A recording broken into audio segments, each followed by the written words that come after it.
Welcome to this week's edition of Inside Warhawk Football on UWW TV. I'm your host, Sierra Featherly, joined by Warhawk Football head coach Chase Rendall. Coach, the first quarter of last week's game was very score-heavy for both teams. The offense was very back and forth. Were the Warhawks caught off guard by Stout's impressive offensive attack in that first quarter? I don't think so. I think they had a few schemes that maybe we didn't execute how we needed to.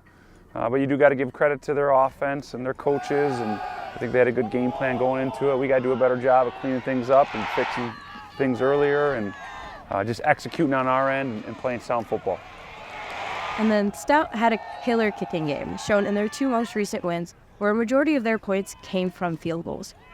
How did Stout's field goal threat affect the game plan going into the game against the Blue Devils? I don't think it did. I mean, I credit our defense for what they did in the second half. The Blue Devils got in the red zone twice, and we held them to a field goal both times. And yes, they made it. They ended up missing their last one. But when you can hold opponents to field goal attempts, that's usually a win for us on the defensive side of the ball. Next up, the WAC is considered by many as one of the toughest conferences in Division III, and this year proves to be no different. Whitewater, La Crosse, and River Falls, all considered to be top teams, lost all their games this weekend. From your perspective, why is the WIAC so unpredictable this year compared to years past?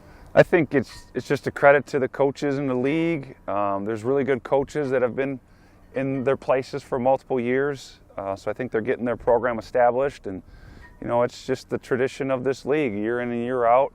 It's really good, top to bottom, and there's no surprises there. You got to bring your A game every week, otherwise you're gonna probably walk away with a loss.